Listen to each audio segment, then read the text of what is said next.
The new Pokemon Pocket PvP event is upon us. I wanted to make a quick video on the top 5 best decks you can run to get your 45 wins as quickly and easily as possible. What's up, guys? It's me, Mochi.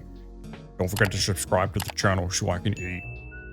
So the new PvP event is live in Pokemon Pocket in the app. You go into event match just like in Genetic Apex or with the Streak event, and it's the same format as the first Genetic Apex event. So it'll be 45 wins. I imagine to get the golden emblem you can see at the top of the screen. You'll get a regular emblem, a bronze emblem, and then you'll get the silver as well, and then finally the gold. Now I've only played about 8 games. I've won 6 of 8 playing a deck I'm going to show you today as one of the 5 I think which are really good for this format. Now of course with the new event there are also some new missions. So the new missions will give you a mix of rewards. You'll get some Stardust and you'll get some pack hourglasses. So effectively the same old thing, win matches. There'll be 1, 3, 5, 10, 15, etc. So you get tons and tons of Stardust, which is nice for your flares, and a decent amount of pack hourglasses as well. So with that quick overview out of the way, let's get into the decks. So the first deck is the Mewtwo EX deck. I've called it Mew 3 because now we have a variation that includes Mew as well. Now it is Mew 3. Now the staple of this deck is of course using Mewtwo and Gardevoir. Gardevoir generates energy with Side Shadow. You get all your energies to Mewtwo and you have a perpetual cycle of dealing 150 damage every turn. That's the dream. Now does that always happen? No.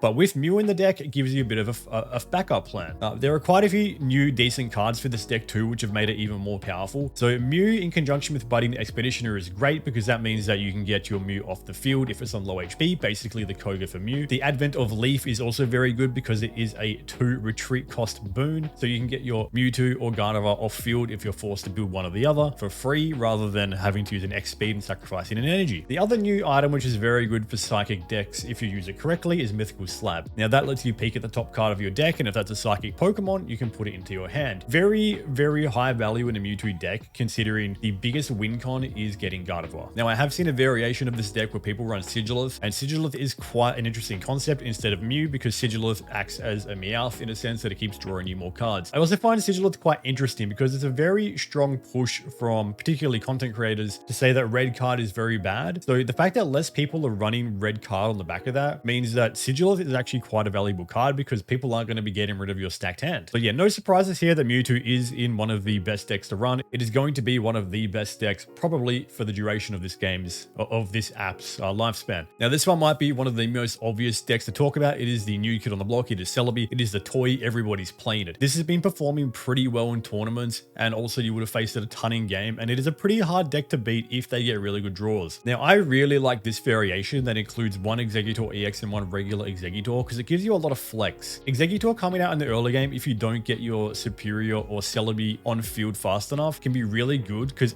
on its own Exeggutor EX is a really powerful card. It's been in some of the best decks. It's a good card. While your opponent's trying to deal with Exeggutor, that's when you can set up your Snivy, Servine, Superior on the bench and your Celebi. So really Exeggutor EX is taking away some of the risk of bad draws. It's coming out early, it's dealing early game damage, it's not letting the opponent bully you. You bully them. You bully them in return and you set up. If you take Exeggutor EX out of this equation, and let's say maybe you're running 2 regular Exeggutors, you lose that damage because everything in your deck is relying on energies. Superior gets your energies quickly, but again, if you don't get your Superior early enough, it can be a bit of a dodgy deck. Next to Mewtwo, I still think Mewtwo is a better deck than Celebi. I think Celebi is definitely being played a lot, but you're relying on a lot of RNG and coin flips. I think Gardevoir plus Mewtwo is a much better combination than Superior and Celebi. Next up is a slight new tweak of Pikachu EX. This variation runs Pikachu, Zapdos, Zebstrika, and Dedenne. Dedenne is a very interesting new card. It is not strong. It doesn't do a lot of damage, but it has a paralysis chance for only a 1 energy cost. So from the outset, you can be flipping coins and paralyzing your opponent and stalling out while you set up the rest of your deck. 9 times out of 10, you start with Zapdos, you put Pikachu on your bench, you feed Pika energy, you X-speed Zapdos out, and you start your sweep. That's generally how this deck works, but if you don't get those draws, the Dedenne can be quite good here, and the Dedenne could really help you against Celebi, for example. Now, this particular deck list is taken from one recent tournament winner, so they run a red card. There's a lot of discourse around red card, but I think red card with the introduction of Sigilith is actually potentially a good card again. It's a bit of a weird one, but I think there is some argument for red card to make its way into some decks in some capacity. All right, next up is probably my favorite deck at the moment, and that is Weezing, Scolipede, and the new Taurus. So this deck is fantastic in the sense that it's cheap, it's easy to put together, there are no EXs here. Weezing is a proven pest. He is an absolute demon of a card. The whole gameplay loop with this deck is basically that you want to get your poison up with Weezing, you Koga your Weezing out, and you get your Scolipede in. That one turn with the poison into Scolipede's Venoshock deals 130 damage, which is very, very apt because Celebi has exactly 130 HP and it's one of the biggest pests. Other notable cards with 130 HP are Zapdos CX, Starmie, there are a few others. Things like Arcanine are a little bit above that, same with Exeggutor, but realistically, by the time you've built up your Scolipede, you've probably got a few turns of Tackle and Poison off with Weezing. So most things are going to be in kill range at this point. Probably one of the exceptions and probably one of the hardest counters for this deck would likely be a Venusaur if Venusaur gets set up fast enough. But at the same time, if you get your Weezing and Scolipede down against Venusaur fast enough, then you should still win that battle. Now, everything in this deck is extremely low cost energy wise, except for Taurus. But because of that means you have plenty of spare energies to get into Taurus. And Taurus is a very good backup mechanism because Taurus does 120 damage to EX Pokemon. That is very, very, very good for what it is. So all the while you're doing your harassment with Weezing and Scolipede, Taurus can be set up on the bench and come in as your,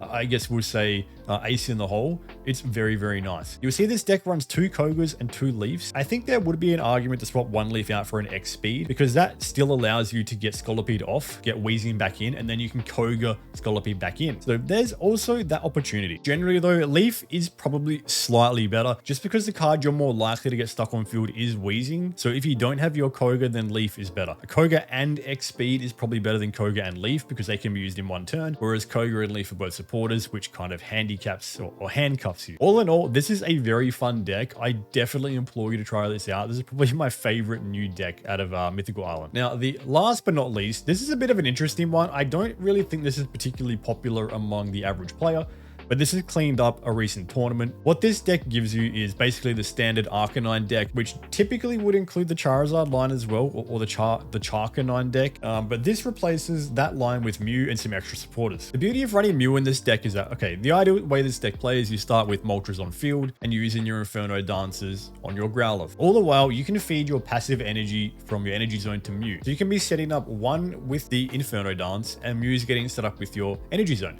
What that gives you is 2 stacked Pokemon, and we all know what Mew's ability is at this point of the video, or Mew's attack is genome hacking. It gives you so much tactical play. You have so many options. They're worried you bring Mew on to counter them or use their own attack against them, or they're worried about Arcanine coming in and whacking them for 120. Like, there are so many things at play. So this is a very interesting deck, and I think all 3 Mons in this being very, very threatening pose a massive I guess, question to your opponent. Like, what do I focus on? The balance of supporters in this deck looks pretty good.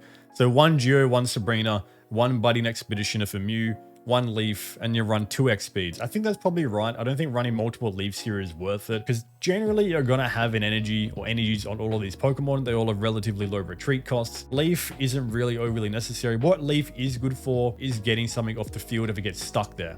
Maybe your Moltres get Sabrinaed in and you don't really have the turns to afford to put an energy in X speed. You really need the energy in the Arcanine. Well, Leaf gets you out of jail, right? But all in all, this deck is a proven performer. It's cleaning up in tournaments. It's doing very, very well. Now, these are 5 decks I've chosen to cover for this video. Yes, Mewtwo, Pikachu, and Celebi are probably going to sit in the top echelon for a while, as will the Arcanine deck. They're just proven performers. But there are other decks I haven't talked about which are equally as strong. So Starmie is very strong, particularly Starmie with Vaporeon currently.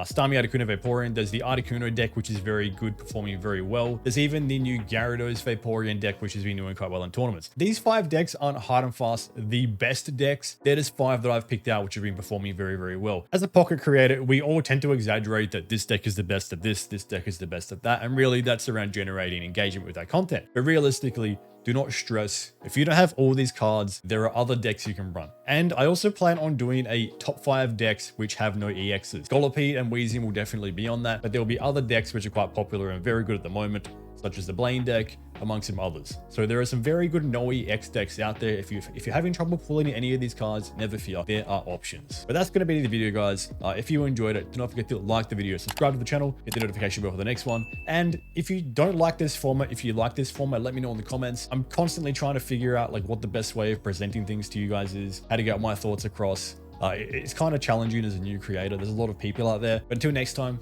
Take care of yourselves. If I don't put a video out before then, which I should, have a Merry Christmas, Happy Holidays, and a fantastic New Year. Till next time, see you later.